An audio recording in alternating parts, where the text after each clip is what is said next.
ଦୁଃଖ ସ୍ମୃତିଚାରଣର କବିତା ନିମିଷକ ଦେଖା। ପଣ୍ଡିତ ଗୋଦାବରୀଶ ମିଶ୍ର ପୁରୀ ଜିଲ୍ଲା ଅନ୍ତର୍ଗତ ବାଣପୁରରେ 1886 ମସିହାରେ ଅକ୍ଟୋବର 26 ତାରିଖରେ ଜନ୍ମଲାଭ କରିଥିଲେ। ତାଙ୍କର ପିତା ଅତି ଦରିଦ୍ର ଥିଲେ ହେଁ ଗୋଦାବରୀଶ ବିଦ୍ୟା ଅଧ୍ୟୟନରୁ ବିରତ ହୋଇ ନଥିଲେ।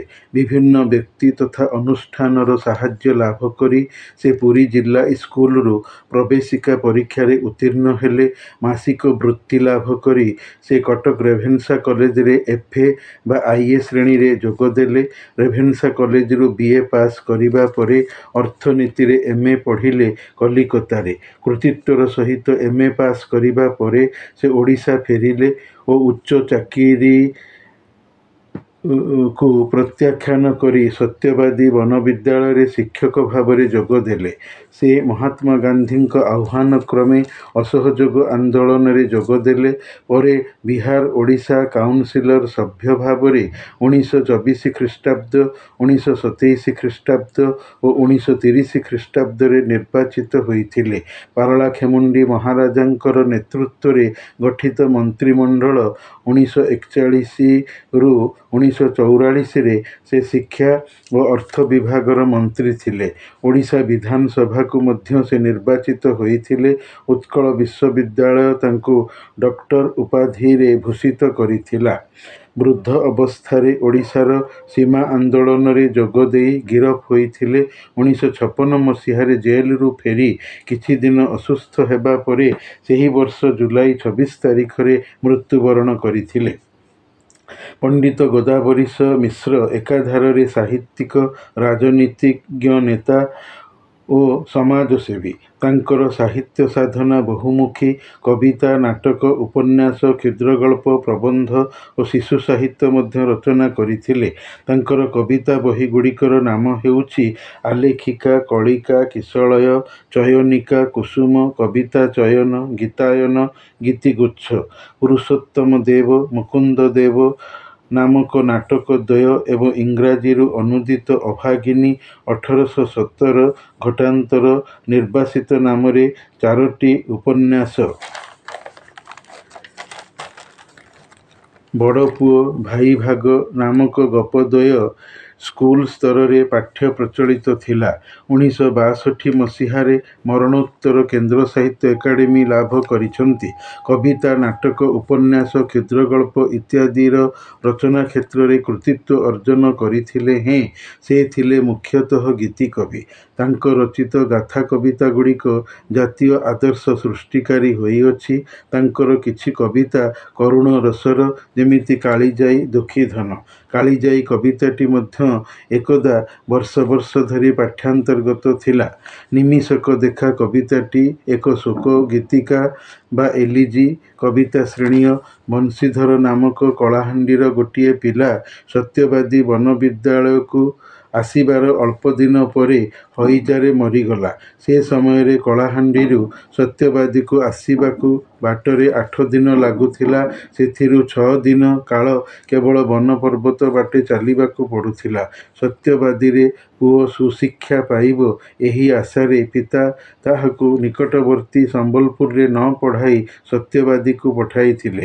ଏବେ କଳାହାଣ୍ଡିରେ ଉଚ୍ଚ ବିଦ୍ୟାଳୟ ହୋଇଛି, କିନ୍ତୁ 40 ବର୍ଷ ପୂର୍ବେ ସମ୍ବଲପୁର ଜିଲ୍ଲା ଓ ମୟୂରଭଞ୍ଜ ବ୍ୟତୀତ ସମସ୍ତ ଗଡ଼ଜାତ ଅଞ୍ଚଳ ନିମନ୍ତେ ସମ୍ବଲପୁର ସହରରେ ଗୋଟିଏ ଉଚ୍ଚ ବିଦ୍ୟାଳୟ ଥିଲା। କିନ୍ତୁ କଟକ ପରି ଏକାଧିକ ଉଚ୍ଚ ବିଦ୍ୟାଳୟ ଥିବା ସ୍ଥାନର ପିଲାମାନେ ମଧ୍ୟ ଉତ୍ତମ ଉଚ୍ଚଶିକ୍ଷା ପାଇବା ଆଶାରେ ସତ୍ୟବାଦୀକୁ ଯାଉଥିଲେ। ଘଟଣାଟି ଘଟିବା ସମୟରେ କବି ସତ୍ୟବାଦୀ ବନବିଦ୍ୟାଳୟର ଶିକ୍ଷକ ଥିଲେ।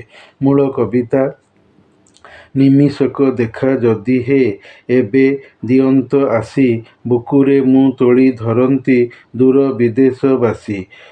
ଚାଲି ଯେବେ ଗଲ ତୁରିତେ, ଶେଷ ମେଲାଣି ଘେନି, ଅନାଇ ନିମିଷେ ରହିଲି ଫେଇ ନୟନ ବେନି।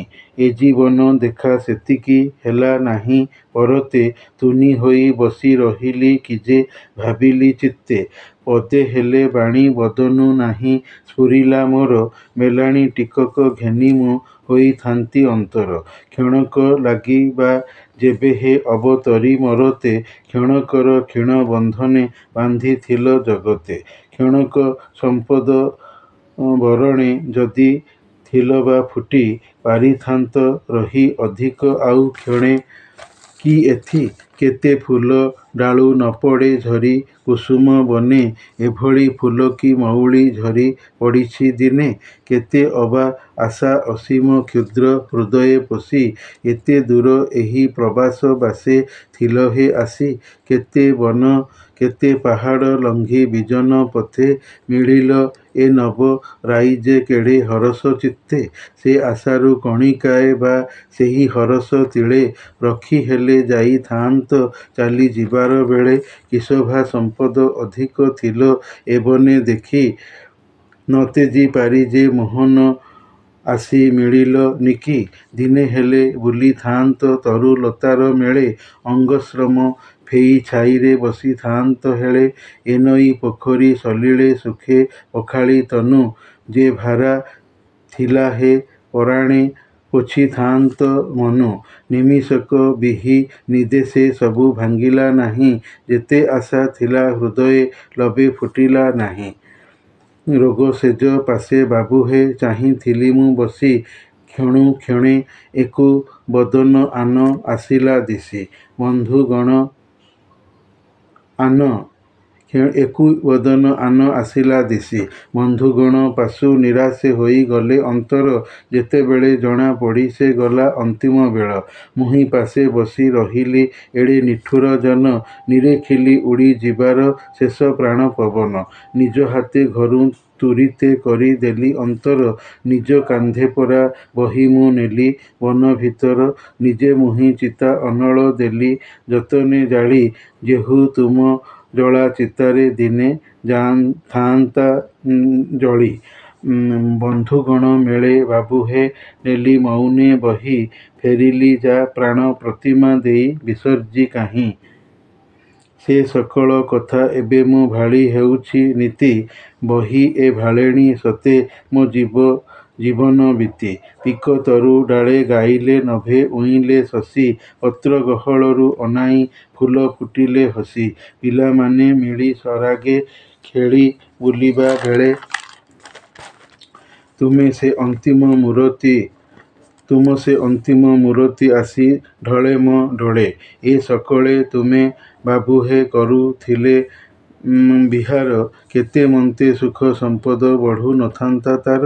ନିଶୀଥ ଅନ୍ଧାରେ ଗରଜି ପୁଣି ଆସନ୍ତେ ନିଶି।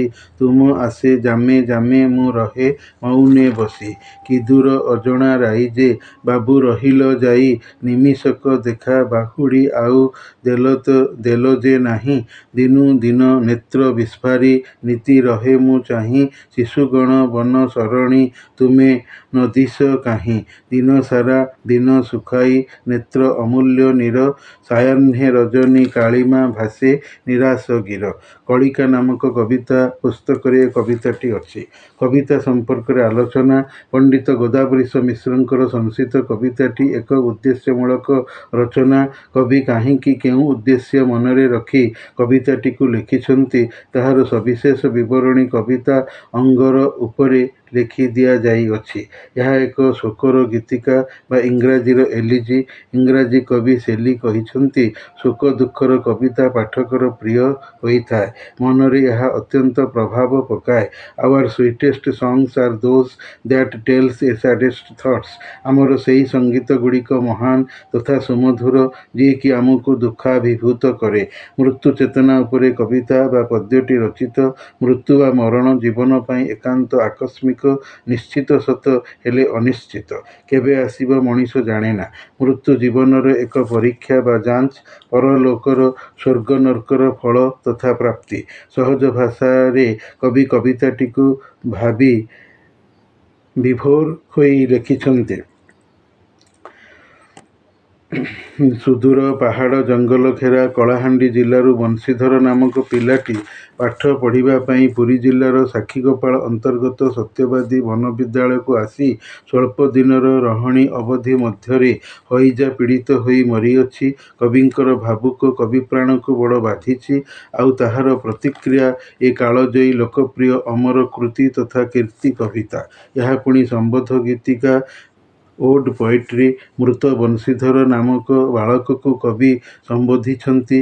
କ୍ଷଣିକ ସମୟର ବଂଶୀଧର ସହିତ କବିଙ୍କର ସମୂହ ଜୀବନ ରହଣି ବନବିଦ୍ୟାଳୟରେ। ତାହାକୁ କବି ବୌଦ୍ଧିକ ଉପାୟରେ ନିମିଷକ ଦେଖା କହିଛନ୍ତି, ଯାହାର ଅର୍ଥ କ୍ଷଣିକ ସାକ୍ଷାତ। କବି ପିଲାଟିକୁ ଡାକି ତାର ଆତ୍ମାକୁ ସମ୍ବୋଧି କହୁଛନ୍ତି, ଅଳ୍ପ ବୟସର ଜୀବନ ଓ ଆୟୁଷକୁ ନେଇ ତୁମେ ନଶ୍ୱର ଜଗତକୁ ଆସିଥିଲ।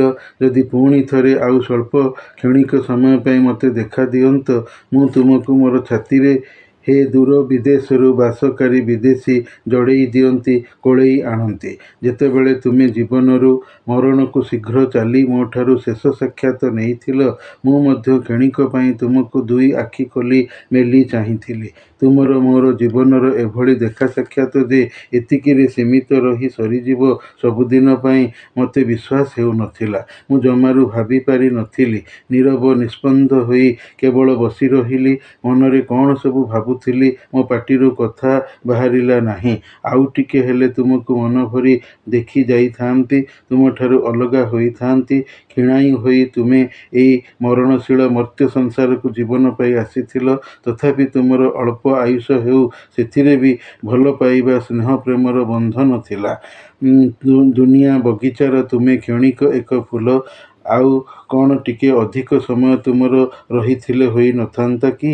ବଗିଚାରୁ ଅସଂଖ୍ୟ ଫୁଲ ନିଇତି ଝଡ଼ିପଡ଼େ।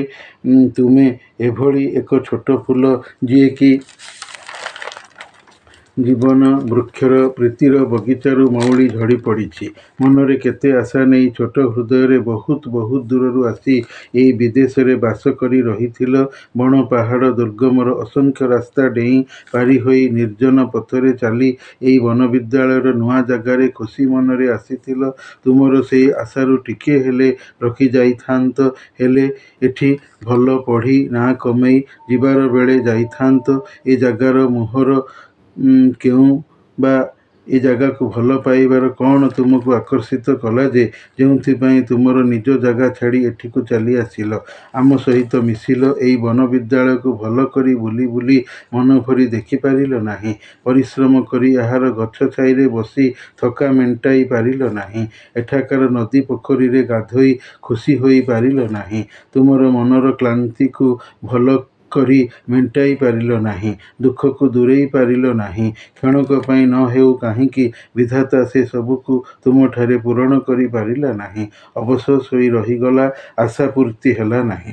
ତୁମେ ଯେବେ ହଇଜା ରୋଗରେ ପୀଡ଼ିତ ହୋଇ ବିଛଣା ଶୋଇ ରହିଥିଲ, ମୁଁ ତୁମ ବିଛଣା ପାଖରେ ସେବେ ଥିଲି। ଦେଖିଥିଲି ବେଳକୁ ବେଳ ତୁମ ଶରୀର ବଦଳି ବଦଳି ଯାଉଥିଲା। ତୁମେ ଭଲ ସୁସ୍ଥ ହେବା ଦିଗକୁ ଆସୁ ନଥିଲ। ଦେହ କ୍ରମଶଃ ବିଗୁଡ଼ୁଥିଲା। ଯେତେବେଳେ ଲୋକମାନେ, ବନ୍ଧୁମାନେ ଜାଣିଗଲେ ଯେ ତୁମେ ଆଉ ବଞ୍ଚିବ ନାହିଁ, ମରିଯିବ, ନିରାଶ ହୋଇ ସେମାନେ ତୁମ ପାଖରୁ ଫେରିଗଲେ, କେବଳ ମୋତେ ଛାଡ଼ିକି। ମୁଁ ତୁମକୁ ବଞ୍ଚାଇ ନ ପାରିବାରୁ ନିଜକୁ ନିଷ୍ଠୁର, କୃତଘ୍ନ ମନେକରି ତୁମର ପ୍ରାଣବାୟୁ ଉଡ଼ିବା ବା ତୁମର ମରିବାକୁ ଦେଖିଥିଲି। ନିଜକୁ ମୁଁ ତୁମଠାରୁ ଦୂରେଇ ଦେଲି, ଅଲଗା କରିଦେଲି। ତୁମର ଶବକୁ କୋକେଇରେ ବୋହି ନିଜ କାନ୍ଧରେ ତୁମକୁ ପୋଡ଼ିବାକୁ ନେଲି। ତୁମକୁ ମୁଖାଗ୍ନି ମଧ୍ୟ ମୁଁ ହିଁ ଦେଲି। ତୁମର ଚିତା ମୁଁ ହିଁ ଜାଳିଲି। ଯିଏ ତୁମର ନିଆଁ ଦେବାରେ ଦିନେ ଜଳିଥାନ୍ତା, ଆଜି ସିଏ ତୁମକୁ ନିଜେ ନିଆଁ ଦେଉଅଛି। ଶବାଧାରକୁ ତୁମର ବନ୍ଧୁଙ୍କର ମେଳରେ ଥାଇ ଚୁପଚାପ ନୀରବରେ ବହନ କରିନେଲି। ହେଲେ ମୁଁ ତୁମ ଭଳି ପ୍ରାଣମିତକୁ ଛାଡ଼ି ଏକାକୀ ମଶାଣିରୁ ଫେରିଲି। ମରିଯାଇଥିବାରୁ ତୁମେ ମୋର ପ୍ରାଣ ପ୍ରତିମା, ଜଡ଼ ନିର୍ଜୀବ ଶବପିଣ୍ଡ ପାଇଁ। କୁଆଡ଼େ ହଜେଇ ଦେଲି ଯେ ଜାଣିପାରୁନି। ତୁମକୁ ସର୍ବଦା ମୁଁ ମନେ ପକାଉଅଛି। ଏମିତି ଭାବି ଭାବି ବୋଧେ ମୋ ଜୀବନ ବିତିବ।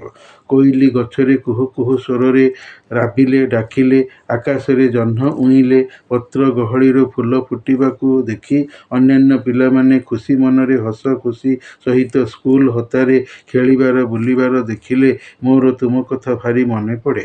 ତୁମର ସେଇ ମୃତ୍ୟୁବେଳର ଅନ୍ତିମ କ୍ଷଣ ମୋର ଭାବନାକୁ ଆସିଯାଏ। ଏହିସବୁ ପିଲାମାନଙ୍କ ମେଳରେ ଗହଣରେ ସାଙ୍ଗରେ ତୁମେ ଥିଲେ ବୁଲୁଥିଲେ ବହୁତ ବହୁତ ସୁଖ ମିଳୁଥାନ୍ତା, ଆନନ୍ଦ ବଢ଼ନ୍ତା। ରାତି ପରେ ରାତି ମୁଁ ତୁମ କଥା ଭାବି ଭାବି କଟାଏ। ପରଲୋକର ସେଇ ଅଜଣା ଅଫେରା ରାଜ୍ୟରେ ତୁମେ ଯାଇ ରହିଗଲ ଯେ ଆଉ ଥରେ ଅଳ୍ପ ସମୟ ପାଇଁ ଦେଖା ବି ଦେଲ ନାହିଁ, ଫେରି ବି ଆସିଲନି। ମୁଁ କିନ୍ତୁ ପ୍ରତୀକ୍ଷମାଣ ଅଛି ତୁମ ଅପେକ୍ଷାରେ। ପିଲାଏ ବନବିଦ୍ୟାଳୟ ବାଟରେ ତୁମେ କିନ୍ତୁ ଦିଶୁନାହଁ, ଦେଖାଯାଉନ।